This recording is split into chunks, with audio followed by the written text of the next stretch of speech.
बेटा हो चाहे बेटी हो चाहे रिश्तेदार हो चाहे दोस्त हो कोई भी शख्स हो, अगर जब पेट में दर्द हो जाएगा तो आप डॉक्टर के पास ले जाएंगे और डॉक्टर साहब कहेगा लंबा खर्च करना होगा। आप कहेंगे ए डॉक्टर साहब जमीन गिरवी रखना पड़ेगा, मैं रख दूंगा। जमीन बेचना पड़ेगा, मैं बेच दूंगा। हमें बिकना पड़ेगा, मैं बिक जाऊंगा। मेरे बाप को बचा लीजिए, मेरे बेटे को बचा लीजिए, मेरी बेटी को बचा लीजिए, मेरे बहन को बचा लीजिए। कि या रसूल अल्लाह, जब आप उनको देखते हैं तो आप जमीन गिरवी रखते हो मेरे दोस्त। जब आप उनकी तरफ को देखते हो, अपने बाप की परेशानी को देखते हो, आप कहते हो उनके नाम पे बिकना चाहूंगा तो मैं बिक जाऊंगा। डॉक्टर साहब, अगर वो बचाने वाला तो रब होता है, लेकिन जरिया आपका है, वसीला आपका है। मेहनत करना डॉक्टर साहब आपका काम है और शफा देना रब्बे कायनात का काम है कि नहीं? आपने कहा डॉक्टर साहब मेहनत कीजिए, और जब मेहनत की बारी आती है डॉक्टर साहब मेहनत करना शुरू कर देते हैं। अल्लाहु अकबर कबीरा। जब आप उनके परेशानी को बर्दाश्त नहीं करते, अपने घर में फौरन डॉक्टर को बुलाते हैं, फौरन हकीम को बुलाते हैं, फौरन तबीब को बुलाते हैं ना? बुलाते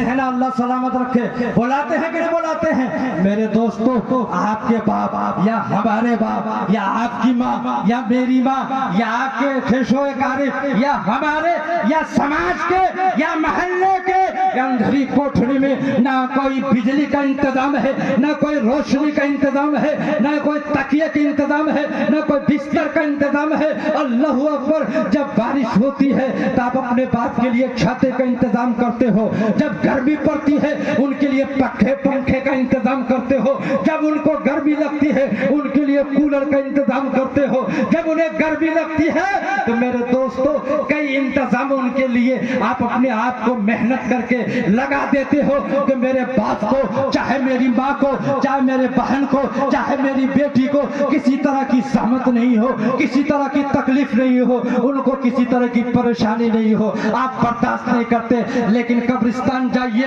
रात के सन्नाटे में जाइए, आपके बाजू में है, आप भी देखते हैं, लेटने वाले भी आपको देख रहा है, लेटने वाले भी आपकी बात को सुन रहा है। मैं पैगाम देना चाहता हूँ कि कब्रिस्तान के जितने भी मर्द मोमिन औरत मर्द हैं, वो सब के सब सुन भी रहे हैं, वो सब के सब सुन भी रही है। इसलिए कि मेरा अकीदा ये है, मैं उस नबी का कलमा पढ़ने वाला हूँ जो मेरा नबी आज भी जिंदा है और कयामत तक जिंदा रहेगा। आज भी जिंदा है, कयामत तक जिंदा रहेगा। मेरे दोस्तों, उस नबी का कलमा पढ़ने वाले हैं कि आज भी मेरे नबी जिंदा है और कल भी मेरे नबी जिंदा रहेंगे। आज भी इस्लाम जिंदा है, कल भी इस्लाम जिंदा रहेगा। आज भी हुसैन जिंदा है, कल भी हुसैन जिंदा रहेगा। आज भी हसन जिंदा है, कल भी हुसैन जिंदा रहेगा। कल भी बगदाद वाले जिंदा थे, आज भी बगदाद वाले जिंदा हैं। कल भी ख्वाजा गरीब नवाज जिंदा थे, आज भी ख्वाजा गरीब नवाज जिंदा है। कल भी साबिर पाक जिंदा थे, कयामत तक साबिर पाक जिंदा रहेंगे।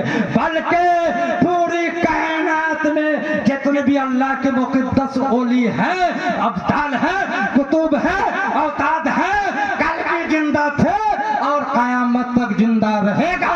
इसलिए मैं उस मुजद्दिद का दीवाना हूँ, उनका चाहने वाला हूँ, उनका मानने वाला हूँ। वो खुद इरशाद फरमाते हैं कि कितने बिखरे हुए हैं मदीने के फूल, कितने बिखरे हुए हैं मदीने के फूल।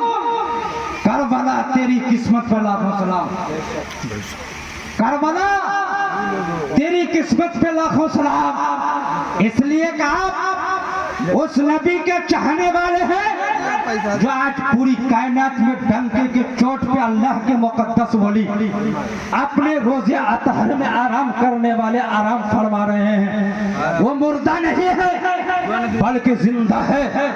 इसलिए अगर उसे मुर्दा कहने का हुक्म होता तो आप याद रखें, अल्लाह के रसूल सरवरे कायनात फख्र मौजूदात अहमद मुजतबा मोहम्मद मुस्तफ़ा अरबी सल्लल्लाहु ताला अलैहि वसल्लम इरशाद फरमाते हैं, शायद साहब इरशाद फरमाते हैं, आका इरशाद फरमाते हैं कि जब मुर्दे को कब्र में डाल दिया जाता है और जब मर्दे मोमिन अपने घर के जानिब के लिए रवाना होता है तो उनके खराम की आहट की आवाज उस मुर्दे की खराम की आहट की आवाज मुर्दे के कान तक पहुंचती है।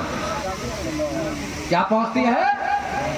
मुर्दे के ऐसा नहीं कहा जो नमाजी होगा वो सुनेगा, ऐसा नहीं कहा जो परहेजगार होगा वो सुनेगा, ऐसा नहीं कहा जो तकवा के पाबंद होंगे वो सुनेगा, ऐसा नहीं कहा जो मुजाहिद होंगे वो सुनेगा, ऐसा नहीं कहा जो हाजी होंगे वो सुनेगा, ऐसा नहीं कहा जो मैदान के गाजी होंगे वो सुनेगा, ऐसा नहीं कहा जो नबी का गुलाम होगा वो सुनेगा, ऐसा नहीं, चाहे वो जैसा हो,